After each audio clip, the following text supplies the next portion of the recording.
No complexo mundo da política egípcia, Habib al-Adli, ex-ministro do Interior, foi uma das figuras mais proeminentes e desempenhou um papel vital na formação do aparato de segurança do Egito e na imposição de um rígido controle sobre todos os setores do Estado. Ele era conhecido por seus laços estreitos com o regime e por sua habilidade em controlar as forças de segurança. Por outro lado, Omar Suleiman, ex-vice-presidente e diretor da Inteligência Geral, era visto como uma figura que equilibrava poder silencioso com extrema cautela. Mas, em 2005, uma cena dos bastidores revelou uma tensão incomum entre esses dois gigantes, quando al-Adli decidiu enviar uma gravação particular de uma festa de aniversário da filha de Suleiman. Neste artigo, revelamos os detalhes dessa história intrigante que resume a relação entre segurança e política no Egito antes da Revolução e como o Raposa Suleiman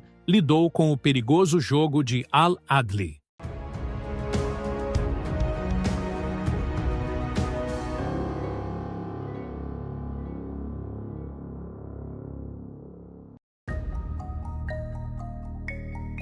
Nas memórias do ex-primeiro-ministro Dr. Kamal al-Ganzouri, é descrito o início da ascensão de Habib al-Adli na cena política egípcia durante a década de 1990. Ganzouri revela como al-Adli começou sua rápida ascensão no Ministério do Interior até chegar ao cargo de assistente do ministro e chefe da Agência de Segurança do Estado. Após o atentado terrorista em Luxor, conhecido como o Massacre de Deir el-Bahari, ocorrido em 17 de novembro de 1997, um dos mais sangrentos e impactantes da história moderna do Egito, o ataque, perpetrado por membros do grupo islâmico, matou 62 pessoas, a maioria turistas estrangeiros. Segundo as memórias de Ganzouri, durante a visita ao local do ataque, feita pelo então ministro do Interior Hassan al-Alfi, pelo ministro da Defesa Mohamed Hussein Tantawi, pelo presidente Hosni Mubarak e pelo próprio primeiro-ministro Ganzouri, o presidente Mubarak disse claramente: "Não quero al-Alfi em seu cargo nunca mais." Logo depois, Habib al-Adli foi nomeado para substituí-lo como ministro do Interior em 18 de fevereiro de 1997, apenas um dia após o ataque. Apesar de sua responsabilidade direta na segurança do Estado, al-Adli foi promovido, num momento em que a segurança interna era um dos pilares intocáveis do regime. Ele era conhecido por sua capacidade de construir uma vasta rede de relações dentro e fora da polícia, e por sua abordagem dura e direta diante de qualquer ameaça política. O que realmente deu a al-Adli um poder excepcional foi sua habilidade em manipular situações políticas a seu favor, tornando-se uma ameaça para qualquer um que tentasse competir com ele. Quando assumiu o Ministério do Interior, al-Adli começou a consolidar totalmente seu poder dentro da instituição, controlando as forças de segurança com mão de ferro. Durante seu mandato, o ministério não apenas lidava com a segurança interna, mas também espionava, monitorava e perseguia figuras influentes da sociedade. O interior tornou-se uma força temida no Egito, interessando-se até pelos detalhes mais íntimos da vida de políticos e personalidades públicas. A Unidade de Segurança Nacional e Espionagem foi expandida enormemente, ganhando poder e recursos sem precedentes. Sua personalidade autoritária tornava quase impossível qualquer pessoa do governo ou das ruas desafiá-lo. A polícia, sob seu comando, tratava os opositores com extrema dureza, tornando al-Adli um símbolo do autoritarismo. Ele parecia ter uma vasta rede de informações e gravações sobre qualquer pessoa de interesse dentro ou fora do regime. Apesar de sua imagem rígida, al-Adli também era conhecido por seu apego à religião. Era visto interrompendo reuniões importantes, inclusive com o presidente, para realizar suas orações, o que fazia muitos o considerarem uma figura contraditória. Uma das atividades mais notáveis durante o governo de Hosni Mubarak foi a criação de uma unidade especial de vazamentos, responsável por monitorar cada movimento das figuras mais proeminentes da sociedade egípcia. Essa unidade era encarregada de vigiar ministros, intelectuais, empresários e até membros do próprio regime. Habib al-Adli foi o cérebro por trás da sua formação, garantindo recursos humanos e tecnológicos para observar todos os detalhes sobre essas pessoas. A unidade espionava reuniões privadas, conversas telefônicas e até atividades pessoais sem importância. Sempre que alguém era considerado uma possível ameaça à estabilidade do regime, era vigiado de perto, e tudo em seu entorno era gravado. As informações obtidas eram usadas com precisão para atingir objetivos políticos ou resolver disputas internas. Após a Revolução de Janeiro de 2011, durante o julgamento de al-Adli por vários crimes, incluindo espionagem, ele admitiu que realmente espionava figuras políticas, culturais e artísticas, e, surpreendentemente, não negou nada. Declarou em tribunal que essas ações eram necessárias para garantir a estabilidade do país e não tinham como propósito chantagear ou intimidar indivíduos. O Serviço de Segurança do Estado, sob a liderança de Habib al-Adli, envolveu-se em atividades de espionagem direcionadas a figuras proeminentes em vários campos: político, midiático, econômico e cultural. O objetivo principal de al-Adli era garantir a estabilidade do regime e reprimir qualquer movimento que pudesse ameaçar seu poder. Os esforços de al-Adli concentraram-se particularmente nos políticos, especialmente nos que se opunham ao regime. Entre os principais alvos estava a Irmandade Muçulmana, que mantinha um conflito constante com o Estado. As lideranças da organização eram submetidas à vigilância minuciosa, seus telefones eram grampeados e suas reuniões monitoradas. Após a Revolução de Janeiro de 2011, relatórios revelaram que a Segurança do Estado havia reunido extensos arquivos com detalhes precisos sobre as atividades e ideias de seus líderes. A espionagem também se estendeu a figuras da oposição liberal, como Ayman Nour,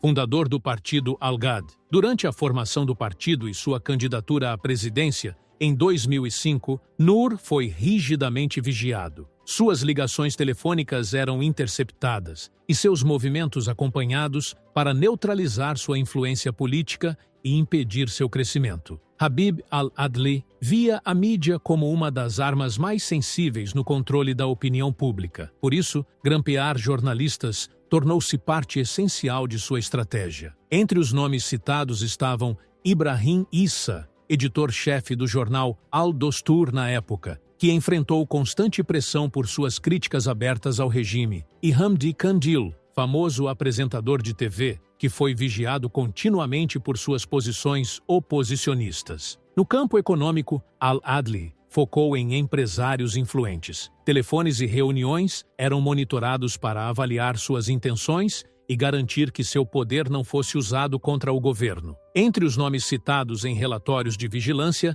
estavam Naguib Sawiris, empresário liberal e fundador do grupo Orascom, conhecido por suas críticas ao regime, e Ahmed S., um empresário próximo ao poder, que também foi monitorado para assegurar sua lealdade total. As atividades de espionagem alcançaram até diplomatas estrangeiros no Egito. Essas operações eram conduzidas com extremo cuidado para evitar crises diplomáticas, e o objetivo era obter informações que ajudassem o regime a lidar com embaixadas e suas posições sobre questões internas. A vigilância também se estendia a artistas e intelectuais influentes. Por exemplo, Adel Iman, conhecido por sua proximidade com o regime, era monitorado para garantir que mantivesse boas relações com o poder. Nour el-Sherif, outro renomado ator, era observado por causa de suas opiniões políticas e sociais. O diretor Youssef Chahine, famoso por suas críticas, também era considerado uma figura preocupante para o regime. Os métodos usados pela unidade de espionagem eram variados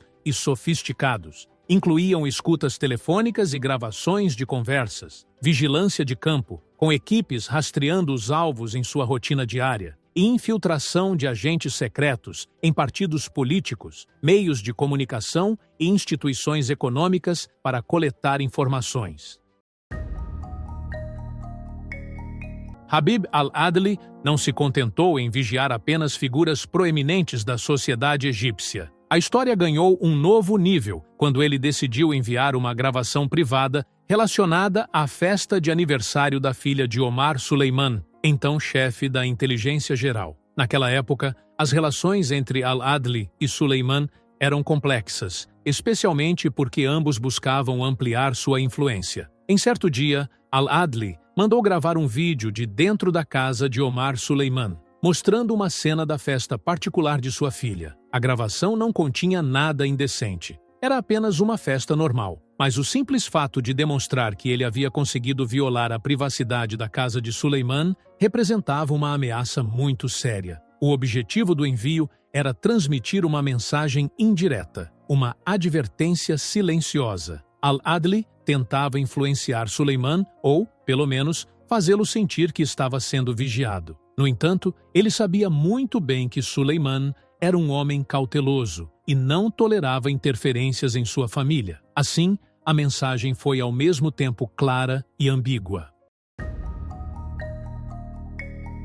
Enquanto al-Adli acreditava ter enviado um aviso sutil, esperava de Suleiman uma de duas reações: ou que ele o procurasse diretamente, ou que informasse o presidente Hosni Mubarak sobre o ocorrido, o que, em ambos os casos, significaria reconhecer a vitória de al-Adli sobre ele. Mas a resposta de Omar Suleiman foi muito mais profunda. Naquele período, Suleiman era descrito como a raposa, devido à sua astúcia e inteligência ao lidar com situações desse tipo. Quando recebeu a gravação, ele não demonstrou qualquer reação evidente. Manteve o silêncio e a calma. Suleiman sabia exatamente como lidar com mensagens desse gênero e tinha a habilidade de analisar os acontecimentos de todos os ângulos antes de agir. Em vez de confrontar al-Adli diretamente ou tomar uma atitude agressiva, Suleiman enviou um pacote ao escritório do ministro. Quando al-Adli o abriu, ficou chocado ao encontrar gravações de ligações telefônicas de sua própria família, contendo informações e segredos pessoais. O jornalista e escritor Mohamed El-Baz mencionou este episódio em seu livro O Marechal e o General, destacando que, após esse incidente,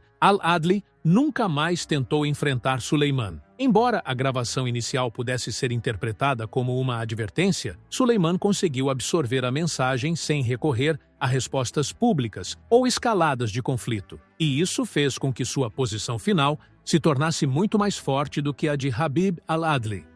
A história das gravações privadas entre Habib al-Adli e Omar Suleiman continua sendo um dos exemplos mais marcantes da rivalidade política oculta no Egito antes da Revolução de 25 de janeiro. O conflito entre as grandes figuras do regime estava cercado de muitos segredos e intrigas políticas. No fim, as ações de al-Adli e Suleiman foram apenas parte de um jogo maior, no qual cada lado buscava fortalecer sua posição em meio a extensas redes de vigilância e espionagem.